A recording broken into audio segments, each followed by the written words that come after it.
Bonjour à tous, aujourd'hui je vais vous présenter donc l'entretien sur un grand C4 Picasso, donc avec une motorisation 1.6 litre HDI 112. C'est un véhicule de 2013. Donc aujourd'hui je vais vous présenter la partie donc révision, entretien, donc à savoir la vidange moteur, donc avec le filtre à air, échange du filtre à huile, échange du filtre à gasoil. Voilà, donc la première étape pour avoir accès en dessous du véhicule, donc au carter moteur, ça va être de déposer la plaque moteur en dessous du moteur. Donc on va partir en dessous du moteur. Bon, nous voilà donc rendus sous le véhicule. Donc il va falloir enlever cette plaque de protection là. Donc pour ce faire, il va falloir enlever ce boulon là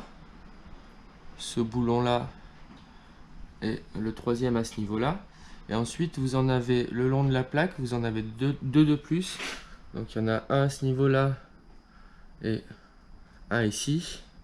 Donc la même chose de l'autre côté de la plaque. Donc un ici et un derrière là-bas. Et ensuite tout à l'arrière de la plaque vous en trouverez deux autres. Alors là c'est pas des vis, c'est des boulons. Donc il y en a un ici, un ici. Voilà, donc dans un premier temps on desserre tous ces boulons. Donc pour desserrer ça vous utilisez du 10, une douille de 10 ou une clé de 10. Et donc vous enlevez l'intégralité des boulons pour pouvoir enlever la plaque moteur. Bon, donc comme je vous ai expliqué précédemment, j'ai donc déposé la plaque moteur. Donc on peut bien voir donc les vis à ce niveau là que j'ai démonté. Donc en fait vous avez 7 vis et 2 écrous. Donc voilà, la plaque moteur est démontée, ce qui va donc au niveau du véhicule nous donner accès au carter moteur et nous permettre de vidanger le véhicule. Voilà, j'ai donc au préalable desserré le bouchon de remplissage, j'ai tiré la jauge à huile. Je vais maintenant venir desserrer donc le bouchon de vidange pour pouvoir faire couler l'huile. Donc bon, j'ai placé un bac en dessous, un bac pour récupérer l'huile. Et donc je vais venir desserrer le bouchon. Alors à savoir, point particulier, nous sommes à l'envers du sens conventionnel. Il faudra donc tourner dans le sens inverse des aiguilles d'une montre pour desserrer. Sachant qu'en général, nous sommes basés plutôt sur une norme qui est dans l'autre sens, donc vers le haut. Donc on desserre vers le bas à l'inverse. Donc là je desserre, donc je pousse pour desserrer. Bon, ils sont relativement serrés les bouchons, donc il ne faut pas hésiter à prendre un certain bras de levier pour pouvoir le desserrer. Donc voilà, une fois qu'il est décollé, ensuite on peut le desserrer avec le cliquet. Voilà, donc ensuite je vais finir le desserrage du bouchon à la main.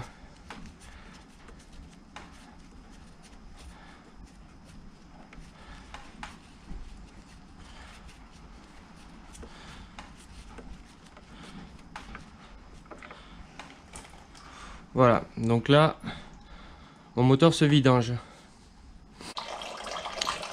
Voilà, donc je laisse bien couler mon huile. Pendant ce temps, ce que je vais faire, donc au niveau du bouchon, vous avez un joint en cuivre en fait, donc que j'ai retiré, l'ancien joint qui assure donc l'étanchéité au niveau du carter moteur pour éviter que ça fuit. Donc je viens remplacer la rondelle et en mettre une neuve.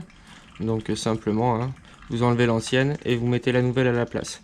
Voilà, c'est important de faire ça pareil à chaque vidange. Ça assure l'étanchéité. Si vous ne le changez pas, il y a de grandes chances que vous ayez un petit suintement au niveau du carter. Mon moteur a donc fini de se vidanger. Je vais venir remettre le bouchon. Donc dans un premier temps, vous le faites prendre à la main. Vous l'avancez au maximum à la main. Et ensuite, vous venez resserrer avec le cliquet. Alors là, il ne faut pas non plus resserrer trop fort, sachant que c'est le joint en cuivre qui fait l'étanchéité. Sinon, vous allez abîmer le filetage du carter. Et ensuite, c'est un peu irrémédiable. Voilà, donc on serre, mais pas trop fort.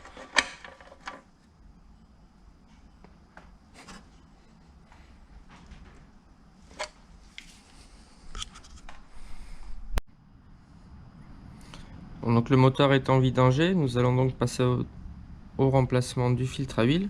Donc le filtre à huile est pas forcément très accessible, il va falloir enlever quelques durites pour y avoir accès. Donc il est situé donc à ce niveau-là.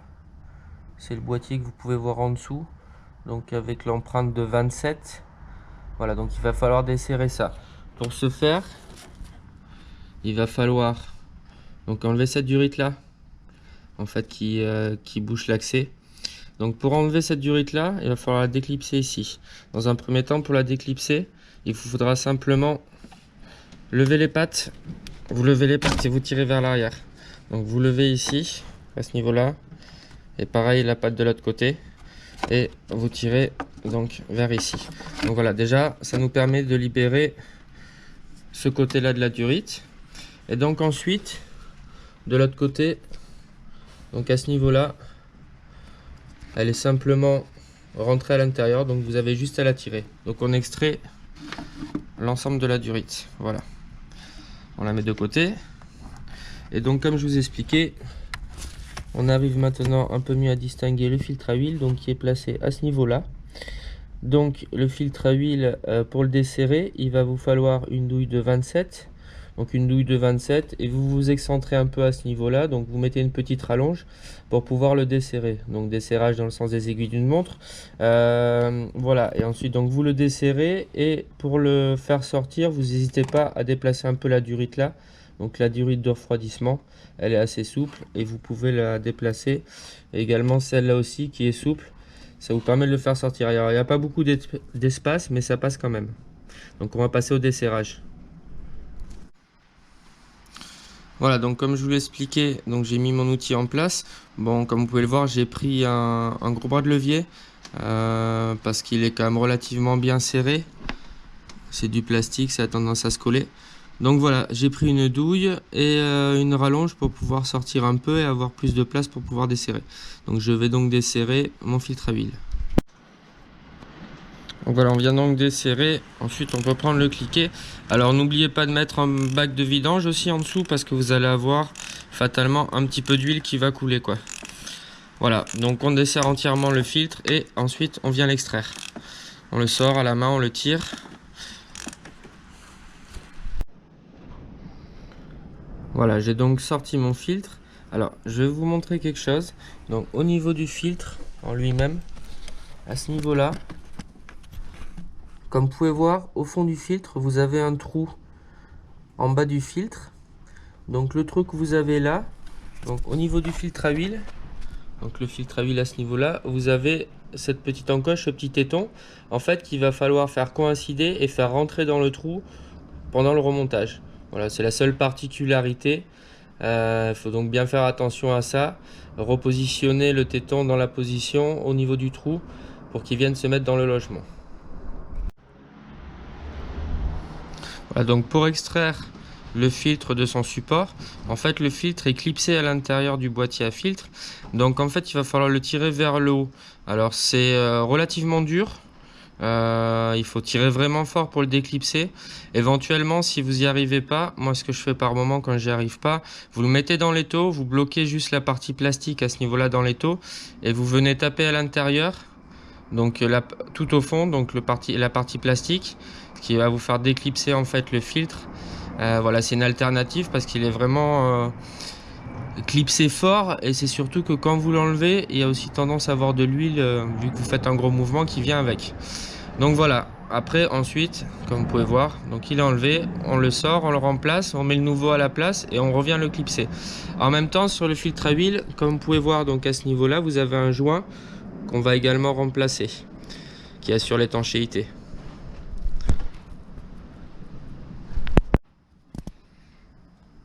Bon, pour changer le joint donc du filtre, moi ce que je vous conseille c'est donc de faire passer un petit tournevis en dessous du joint et donc ensuite vous levez le joint, ce qui va vous permettre de l'extraire en fait vers le haut. Quand vous allez replacer le nouveau joint, c'est pareil, c'est possible que le joint ait tendance à faire des vrilles, à tourner sur lui-même. Donc ce que vous faites, vous replacez le nouveau joint et ensuite avec le tournevis tout autour, vous le passez en dessous et vous faites tourner le tournevis en dessous, ce qui va avoir pour effet de vous remettre le joint dans sa bonne position. Et vous contrôlez surtout bien, en faisant tout le tour du filtre, que le joint ne soit pas torsadé, sinon vous aurez une mauvaise étanchéité au niveau du filtre à huile, donc une fuite. Voilà, j'ai donc replacé mon nouveau filtre et mon nouveau joint. Je vais donc repositionner le filtre à huile en faisant bien attention, comme je vous ai expliqué, à bien repositionner donc cette tétine dans le trou en bas. Je vous précise également que au niveau du joint du filtre à huile, donc le joint que j'ai changé en bas, je l'ai graissé avant de le mettre, c'est-à-dire j'ai pris un peu d'huile et tout autour du joint je l'ai huilé. Voilà, ça évite que le joint sèche et ça évite donc des problèmes d'étanchéité.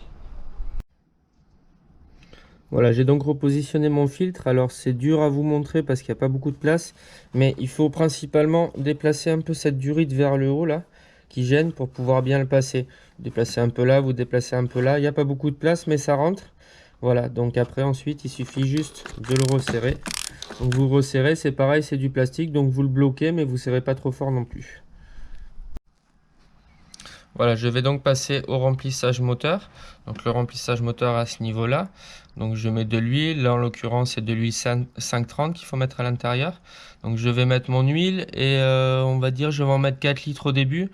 Et ensuite je vais me servir donc de la jauge à huile pour voir le niveau et l'ajuster. Voilà, il vaut mieux en mettre moins et tirer la jauge pour contrôler le niveau et en rajouter après que l'inverse. Quand vous en avez trop, vous êtes obligé de revidanger. Ça peut créer un risque d'emballement du moteur. Donc voilà, il vaut mieux toujours en avoir moins et ajuster que d'en mettre dès le début trop. Donc on passe au remplissage et ensuite on contrôle au niveau de la jauge. Bon, j'ai donc remis 4 litres d'huile environ. Au niveau de la jauge à huile, je me retrouve au niveau du maxi. Donc ce que je vais faire maintenant, c'est aller démarrer le moteur. Alors bon, c'est pas gênant qu'on ait enlevé la durite, hein, c'est juste une aspiration d'air, donc on peut le démarrer comme ça. Sachant qu'en fait mon niveau va redescendre, étant donné qu'il va venir remplir mon filtre à huile. Donc le niveau forcément redescendra. Donc on laisse tourner un petit peu le moteur. Et 1 ou 2 minutes, 1 ou 2 petites accélérations. Et ensuite on coupe le moteur, on retire la jauge à huile et on vient réajuster le niveau d'huile pour le mettre juste avant le maxi et surtout pas en dessus du maxi. Donc moi je conseille pas forcément de le mettre au maxi en soi parce que c'est quand même pas forcément super fiable au niveau de la jauge. Donc je vous dirais juste un tout petit peu en dessous du maxi. Voilà, donc la partie vidange moteur est terminée. Donc nous avons changé le filtre à huile. Maintenant nous allons passer donc au filtre à air. Donc le filtre à air se situe à l'arrière du moteur ici. Donc il va en premier falloir enlever cette petite plaque de protection. Donc là vous avez simplement à tirer là sur les languettes. Il y a 2 languettes de chaque côté. Vous tirez dessus vers le haut pour pouvoir les libérer. Voilà, donc vous faites ça d'un côté et de l'autre et vous enlevez cette partie-là. Donc voilà, j'ai enlevé la plaque. Donc comme je vous ai expliqué, comme vous pouvez voir à ce niveau-là, donc c'est clipsé, c'est des clips en caoutchouc, donc qui viennent se prendre à ce niveau-là, donc ici et là. Et il faut pas hésiter à tirer bien fort parce que ils sont quand même bien collés.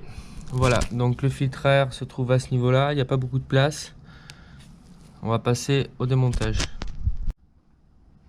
Bon, donc pour le desserrage du filtre à air, nous allons procéder de la manière suivante. Donc il vous faudra du 25 et vous avez en fait 3 vis à ce niveau-là. Donc vous en avez une ici, une un peu plus loin là et une dernière là. Donc elles sont matérialisées comme vous pouvez le voir par le petit arrondi ici. Là elles sont derrière le petit arrondi. Bon, il n'y a pas beaucoup de place, alors je ne peux pas trop vous les montrer, mais elles sont une là au fond dans l'arrondi, la deuxième dans l'arrondi et la troisième où j'ai mon outil. Donc on dessert ces 3 vis, ça va nous libérer le dessus du filtre à air et ça va nous permettre de le changer. Voilà, j'ai donc démonté les 3 vis, donc je me suis servi d'une Torx de 25. Maintenant, donc à ce niveau là, au fond du filtre, là vous avez une petite patte métallique en fait qu'il va falloir venir enlever, qui vient brider le filtre. Donc pour l'enlever en fait, il vous faut simplement à ce niveau là. Donc voilà, je vous montre la patte une fois déclipsée, donc vous la voyez en dessous, donc à ce niveau là, qui vient se loger en haut là-bas dans le logement. Bon, en fait vous n'avez même pas besoin d'un tournevis, vous pouvez faire même ça à la main. Donc vous appuyez sur la languette plate là qu'on voit et vous l'amenez un peu vers la droite et elle va se déclipser tout seul. Voilà, donc ensuite ça va nous donner accès à l'ensemble du boîtier du filtre à air. Donc voilà, pour le sortir, vous le levez comme ça. Voilà, et vous enlevez le boîtier, ce qui va nous laisser accès maintenant au filtre à air en lui-même. Donc le filtre à air est derrière, c'est cette pièce que vous voyez là. Il faut simplement la sortir, vous la levez et on va la remplacer, on va en mettre un neuf à la place. Donc avant de remettre le nouveau filtre au fond de la boîte à air, n'hésitez pas à mettre un petit coup de soufflette parce qu'il y a pas mal de feuilles, enfin de poussière accumulée. Donc voilà, n'hésitez pas à mettre un petit coup de soufflette. Voilà, je suis donc venu remettre mon joint neuf. Donc rien de particulier, faites juste bien attention à ce niveau-là, à bien le plaquer à l'intérieur de la gorge. Voilà, donc ensuite on va venir remettre le cache. Donc on remet le cache, on met le clips à ce niveau-là et puis on vient remettre donc les 3 vis qu'on a enlevées. Le filtre est remplacé. Nous allons donc maintenant passer au remplacement du filtre à gasoil. Alors le filtre à gasoil est situé juste à côté du filtre à air, à gauche du filtre à air. Donc c'est lui, vous pouvez le voir à ce niveau-là.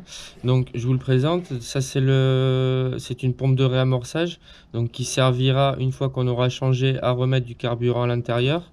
Il y a pas mal de spécificités sur ce filtre. En fait, vous pouvez voir à ce niveau-là, ici au milieu là, cette patte là en fait c'est une tige qui descend jusqu'en bas, c'est une tige plastique avec un joint en bas donc qui est relativement fragile. Donc en fait la première étape ça va être de la déconnecter. Donc en fait il faut la faire tourner. Donc vous voyez à l'origine elle est en position comme ça, vous la faites tourner et ensuite il faut la faire remonter. Alors ce que ça va faire c'est que ça va vous vidanger le gasoil par en dessous parce que c'est plus ou moins une vis de purge. Mais c'est impératif de faire ça parce que si vous ne faites pas ça pendant le démontage, vous allez la casser. Donc la première étape, c'est ça, le faire monter. Donc voilà, une fois le raccord démonté, il va falloir venir déclipser donc cette durite là et cette durite là. Et ensuite celle-là. Alors pour déclipser celle-là, il vous faut un petit tournevis ou quelque chose de plat. Et donc vous venez appuyer. Et en même temps, on peut le faire aussi avec le doigt, mais il faut appuyer fort. Vous tirez vers l'arrière, donc vous appuyez avec un tournevis et vous tirez vers l'arrière. Si vraiment vous voyez qu'il ne veut pas venir, vous restez appuyé, vous tirez un coup vers l'avant en étant appuyé et ensuite vous tirez vers l'arrière. Donc pareil pour celle-là et celle-là, et ensuite je vais vous expliquer pour le clip d'à côté qui est différent. Donc comme vous pouvez le voir, j'ai déclipsé donc mes durites, celle-là et celle-là. Ce que je vais faire maintenant, au niveau de l'arrière ici, vous voyez il y a une connectique. Je vais venir lever la petite patte ici et reculer la connectique. Donc vous la levez et vous la poussez vers l'arrière pour pouvoir sortir cette connectique. Donc à ce niveau là, voilà, vous la débranchez, ça vous laissera plus de mou. Voilà, donc pour la dernière connectique, donc celle-ci, il va simplement falloir venir appuyer sur les 2 oreilles ici. Donc vous appuyez comme ça et vous en même temps vous tirez vers l'arrière. Alors vous pouvez la déclipser aussi à ce niveau là, ça vous laissera un peu plus de place. Donc vous l'enlevez à ce niveau là et ensuite vous la retirez comme ça. Donc comme je vous disais, il suffit juste d'appuyer, donc vous la pressez assez fort et vous tirez vers l'arrière. Donc voilà, on a libéré toutes les durites qui gênent donc le support du filtre, donc pour pouvoir l'enlever.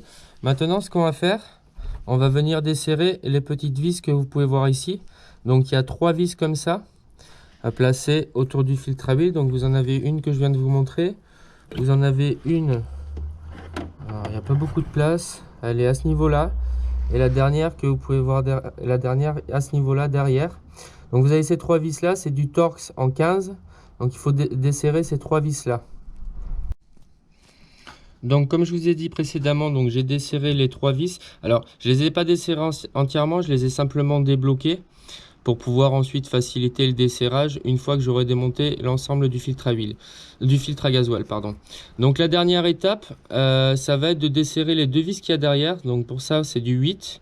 Donc vous avez une vis qui est à l'arrière ici et la deuxième qu'on peut voir donc à ce niveau là. Donc vous desserrez ces 2 vis là. Voilà, j'ai donc sorti mon filtre à gasoil de son logement.